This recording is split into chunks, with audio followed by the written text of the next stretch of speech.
Hello बच्चों, तो चलिए इस प्रश्न को पढ़ते हैं। उस वक्र का समीकरण ज्ञात कीजिए जो 0,2 से होकर जाता है और उस वक्र के किसी बिंदु के निर्देशांकों का योग उस बिंदु पर खींची गई स्पर्श रेखा की प्रवणता के परिमाण से 5 अधिक है। तो यहाँ पर देखो, हमें एक वक्र का समीकरण ज्ञात करना है जो कि बिंदु 0,2 से होकर जा रहा है और उस वक्र के किसी बिंदु के निर्देशांकों का योग उस बिंदु पर खींची गई स्पर्श रेखा की प्रवणता के परिमाण से 5 अधिक बता रहा है। ठीक है, तो प्रश्न में आगे बढ़ने से पहले इस प्रश्न से संबंधित जो मुख्य अवधारणा है उसकी हम चर्चा कर लेते हैं। तो देखो, मुख्य अवधारणा, देखो जब भी हमारे पास में इस प्रकार का अवकल समीकरण हो dy/dx प्लस में px गुणा में y बराबर में qx, तो इसका जो हल होता है वो हम सीधा ही जानते हैं। देखो क्या होता है, y गुणा में if बराबर में समाकलन if गुणा में qx dx, ये होता है इसका हल। ठीक है, जहां जहां if क्या होता है, जहां if बराबर में समाकलन गुणांक जिसका जो मान है वो क्या होता है, ई की घात समाकलन पी एक्स डी एक्स, ये होता है इसका मान। तो अब देखो यहाँ पर सवाल में वो क्या कह रहा है कि उस वक्र के किसी बिंदु के निर्देशांकों का जो योग है यानी कि एक्स प्लस वाई जो है वो किसके बराबर है, उस बिंदु पर खींची गई स्पर्श रेखा की प्रवणता जो कि dy/dx होता है के परिमाण से 5 अधिक है। तो यहाँ पर इसके परिमाण से 5 अधिक आएगा। तो अगर हम यहाँ से इसका मान याद करें dy/dx माइनस में y लेकर आए तो उस तरफ देखो x -5 हो जाएगा। ठीक है, तो अब यहाँ से तुलना करेंगे तो px का मान आ चुका है -1, qx का मान आ चुका है हमारे पास x-5। ठीक है, तो अब if निकाल लेते हैं। तो if निकालेंगे तो e की घात में समाकलन -1 dx, तो देखो e की घात में -x आ जाएगा। ठीक है, तो अब देखो यहाँ पर हम इसका हल लिख लेते हैं। तो हल क्या आएगा, y गुणा में e की घात -x बराबर में समाकलन, यहाँ पर देखो मान क्या है हमारे पास qx का x-5 और if का मान है e की घात -x। ठीक है, तो e की घात -x गुणा में x-5 dx, ये हो जाएगा।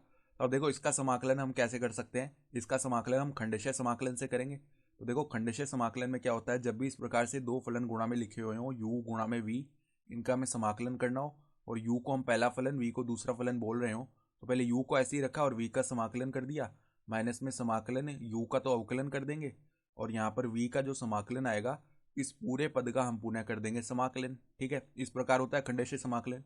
और यहाँ पे पहला फलन किसे बोलना है, दूसरा फलन किसे बोलना है, इसका निर्धारण हम आइलेट नियम से करते हैं। आइलेट में आई का मतलब होता है प्रतिलोम त्रिकोणमितीय फलन, एल का मतलब होता है लघुगणकीय फलन, ए का मतलब होता है बीजगणितीय फलन और टी का मतलब होता है त्रिकोणमितीय फलन, ई का मतलब होता है चरघातांकी फलन। तो जो फलन यानी जिसका अक्षर पहले आ रहा है वो फलन है जिसको सूचित कर रहा है। ठीक है, उस फलन को हम वरीयता देते हैं। जैसे कि मान लो कोई हमारे पास में प्रतिलोम त्रिकोणमितीय फलन है और लघुगणकीय फलन दोनों गुणा में लिखे हुए हैं, तो प्रतिलोम त्रिकोणमितीय फलन का जो आई है वो पहले आता है, तो उसे हम पहले वरीयता देंगे पहला फलन बोलने में। ठीक है, तो यहाँ पर देखो x-5 तो एक बीजगणितीय फलन है और e की घात -x ये चरघातांकीय फलन है, तो पहला फलन x-5 को बोलना पड़ेगा ना। ठीक है, तो देखो हल क्या बनेगा, अब y गुणा e की घात -x बराबर में यहाँ पर पहले x-5 को ऐसे ही रखा, e की घात -x का समाकलन करेंगे, e की घात -x और माइनस आगे आ जाएगा। ठीक है, फिर देखो यहाँ पर माइनस सूत्र का, फिर समाकलन x-5 का अवकलन करेंगे, 1 आ जाएगा, फिर e की घात -x का समाकलन करेंगे गुणा में e की घात -x और ये माइनस आगे का प्लस हो जाएगा, इसका पुनः समाकलन होना है। तो यहाँ पर देखो इस माइनस को अंदर गुणा कर लेते हैं, तो 5 -x गुणा e की घात -x, यहाँ पे हम समाकलन करेंगे तो माइनस में e की घात -x प्लस में समाकलन का चर c आ गया। ठीक है, तो अगर हम यहाँ से y का मान याद करेंगे तो वो क्या आ जाएगा, देखो 5 -x, ठीक है, माइनस में यहाँ पर बन जाएगा हमारे पास 1 प्लस में c e की घात x, ये बनेगा। तो y का मान अगर लिखना चाहें तो y बराबर में क्या आ जाएगा, देखो अब देखो 5 -1 4 हो जाएगा, तो 4 -x प्लस में c गुणा e की घात x, ये बन गया।